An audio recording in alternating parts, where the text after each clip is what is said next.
Hello hi നമസ്കാരം, good morning. Eko Eko ഏറ്റവും റിലീസായിട്ടുള്ള ഏറ്റവും പുതിയ സിനിമയാണ്. From the director of Kishkindha Kaandam, from the makers of Kishkindha Kaandam. ഇതിൻ്റെ സിനിമയുടെ ഡയറക്ടറായിട്ടുള്ളത് ദിൽജിത്ത് അയ്യപ്പത്ത്. എൻ്റെ മോനെ, എന്താണ് എടുത്തു വെച്ചിരിക്കുന്നത്, എന്താണിത്? What A film. Bahul Ramesh writer, പുള്ളിക്കാരൻ്റെ കഥ, പുള്ളിക്കാരൻ്റെ തിരക്കഥ. ഒരു കഥ എഴുതാൻ തുടങ്ങിയ സമയത്ത് തന്നെ പുള്ളിക്കാരൻ അതിൽ മനസ്സിൽ കണ്ടു, കഥാപാത്രങ്ങളെ മനസ്സിൽ കണ്ടു, കഥാ പശ്ചാത്തലങ്ങൾ മനസ്സിൽ കണ്ടു. അങ്ങനെയൊക്കെ മുന്നോട്ട് പോയിട്ട് പുള്ളിക്കാരൻ എടുത്ത് വെച്ചിരിക്കുകയാണ്. ഇതിൻ്റെ ക്യാമറ അടക്കം DOP ചെയ്തിരിക്കുന്നതും അദ്ദേഹമാണ്. എന്ത് രസമാണെന്നറിയോ, ഒരു കാടിനുള്ളിൽ നമ്മൾ ഒറ്റപ്പെട്ടു പോയൊരവസ്ഥ നിങ്ങൾ ആലോചിച്ച് നോക്കിയേ. നമ്മൾ ശരിക്കും ഇത് ലൈവായിട്ട് ഈ സിനിമ ഇങ്ങനെ കാണുകയാണ്. തിയേറ്ററിൽ നല്ല നമ്മൾ ആ ഒരു മൂഡ് പിടിക്കുകയാണ്. ഇപ്പോൾ കിഷ്കിന്ദ കഥ എന്ന് പറയുമ്പോൾ കുറച്ചുകൂടി ഇമോഷണൽ ആയിട്ടുള്ളൊരു ഡ്രാമയാണ്. സൂപ്പർ പടമാണ്. പക്ഷേ ഇതൊരു മിസ്റ്ററി മൂഡാണ് ഈ പടം പിടിച്ചിരിക്കുന്നത്. എന്നെ സ്കോർ ചെയ്തിരിക്കുന്നത് മുജീബ് മജീദ്. എൻ്റെ പൊന്നോ, ജാതി സ്കോറാണെന്നറിയോ. അത് എന്ന് വെച്ച് കഴിഞ്ഞാൽ ഓരോ ക്യാരക്ടറിനനുസരിച്ച് സ്കോർ ചെയ്യുന്നു, ഓരോ ഡയലോഗ്സ് അനുസരിച്ച് സ്കോർ ചെയ്യുന്നു. അതുപോലെ തന്നെ എന്താ പറയുക, ഓരോ കഥാപശ്ചാത്തലം ഉണ്ടാവില്ല, അതിനനുസരിച്ച് മുജീബ് മജീദ് സ്കോർ ചെയ്യുകയാണ്. അത് പൊട്ടിക്കിൻ്റെ അടുത്ത് പ്രത്യേകിച്ച് ക്ലൈമാക്സിൽ ക്ലൈമാക്സ് ഞാൻ പറയില്ല, ഞാൻ സംഭവം പറയാം. പിന്നെ ഇതിൽ ആക്ടറായിട്ടുള്ളത് Sandeep. What a actor man. From the actor of Padakkalam, അങ്ങനെ പറയാനാണ് എനിക്കിഷ്ടം. പുള്ളിക്കാരൻ ഫാമിലി ഒക്കെ ചെയ്തിട്ടുണ്ട്. ലോല ഹൃദയനായിട്ടുള്ള ഒരു ആക്ടറാണെന്നാണ് വിചാരിച്ചു. പക്ഷേ ഈ പടക്കളത്തിൽ പുള്ളിക്കാരൻ്റെ പരിപാടി നമ്മൾ കണ്ടതാണ്. ഇതിൽ ഈ മൗംഗ്ലി അതുപോലെയൊക്കെ പുള്ളിക്കാരൻ കാണിക്കുന്നുണ്ട്. ഇതിൻ്റെ ആക്ഷനൊക്കെ അവർ പറഞ്ഞിട്ടുണ്ട്, പല ഇൻ്റർവ്യൂസിലൊക്കെ പറഞ്ഞിട്ടുണ്ട്. ഭയങ്കര റിസ്ക് എടുത്തിട്ടാണ്, ജീവൻ പണയം വെച്ചിട്ടാണ് ഈ സിനിമ ചെയ്തതെന്ന്. അത് അപ്പം തള്ളാന്ന് തോന്നിയെങ്കിലും ഈ സിനിമ കാണുമ്പോൾ ദേ ആർ നോട്ട് ലൈങ്. കാരണം അത്ര എഫേർട്ട് എടുത്തിട്ടുണ്ട്. അടിപൊളിയായിട്ട് തന്നെ ഇതിൽ ചെയ്ത്. പ്രത്യേകിച്ച് ഇതിൽ അതിൽ നരേൻ വിനീത്, നമ്മുടെ തകജം സ്റ്റാർ എന്നൊക്കെ പറഞ്ഞ പുള്ളിക്കാരനെ പലരും പറയാറുണ്ട്. പക്ഷേ ഇതിൽ പുള്ളിക്കാരൻ്റെ ഒരു പരിപാടിയുണ്ട്, ഒരു സിംഗിൾ ഷോട്ട് പെർഫോമൻസ് ഉണ്ട്. അത് അടിപൊളിയായിരുന്നു കേട്ടോ. അത് സൂപ്പർ, ഒരു രക്ഷയില്ല. ഓരോ ക്യാരക്ടർ എല്ലാവരും. കാരണം ഈ സിനിമയിൽ ഒരു നരേൻ അറിയാം, നമ്മുടെ ഇപ്പോൾ കുറേ ആയിട്ട് മലയാള സിനിമ അദ്ദേഹം ചെയ്തിട്ടില്ല. പക്ഷേ അതൊക്കെ അടിപൊളിയായിട്ട് ഈ സിനിമ അത് പുള്ളിക്കാരൻ ഒരു ഇൻവെസ്റ്റിഗേഷൻ ഓഫീസറായിട്ടാണ് വന്നിട്ടുള്ളത്. പുള്ളി ഒരു അംബാസിഡറൊക്കെ ഓടിക്കുന്ന ഒരു സീനായിട്ട് അത് ഭയങ്കര രസം. അത് കാണാനും ആ ഒരു ആക്സിഡൻ്റ് ആകുമ്പോൾ അതിന് എസ്കേപ്പ് ആവുന്ന സീൻ അതൊക്കെ അടിപൊളിയായിട്ട് ചെയ്തിട്ടുണ്ട്. കുര്യച്ച നിന്നെ ഞാൻ വിടില്ലടാ എന്നൊക്കെ പറയുമ്പോഴുള്ള ഒരു മൂഡ് നമുക്ക് ക്രിയേറ്റ് ചെയ്യാണ്. അപ്പോൾ ഈ കുര്യച്ച എന്ന് പറയുന്ന ഒരു ക്യാരക്ടറിനെ അധികം കാണിക്കുന്നില്ല. അപ്പോൾ ആ ഒരു ക്യാരക്ടറിനുള്ള ഒരു ഹണ്ടിങ് ആണ് ഈ സിനിമയുടെ ജേണി എന്ന് പറയുന്നത്. പിന്നെ ഇതിൽ ആ ജേണി കുര്യച്ചൻ്റെ ഒരു വൈഫായിട്ട് ഇതിൽ അഭിനയിച്ചിരിക്കുന്ന ആക്ട്രസിൻ്റെ പേര് ബിയാന മൊമിൻ എന്നാണ് കണ്ടത്. ബിയാന മൊമിൻ, പുള്ളിക്കാരത്തി പേര് മലേഷ്യക്കാരെയും തോന്നുന്നു.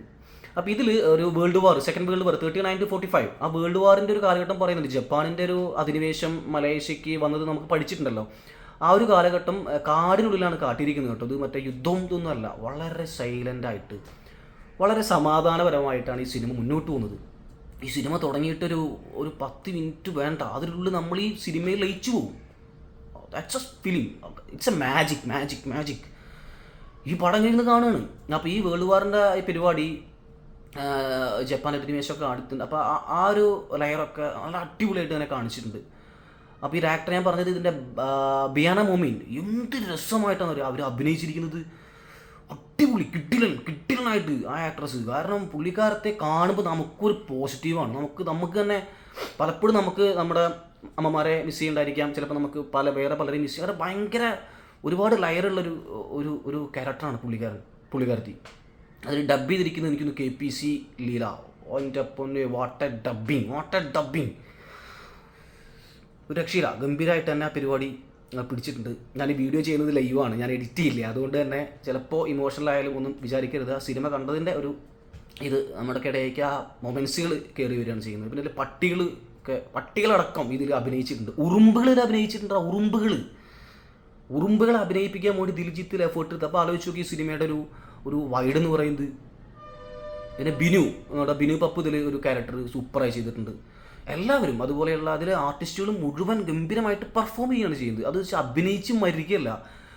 നമ്മുടെ നാട് അത്യപൂർവമായിട്ടുള്ള പർവ്വതങ്ങൾ, മലനിരകൾ, നമ്മുടെ കാട് അല്ലേ, അതൊക്കെ നമ്മുടെ നാട്ടിലെ ഇതൊരു ബോർഡറാണ്. എനിക്ക് കർണാടക കേരള ബോർഡറാണ്. അതിനുള്ളിലാണ് ഈ കഥ നടക്കുന്നത്.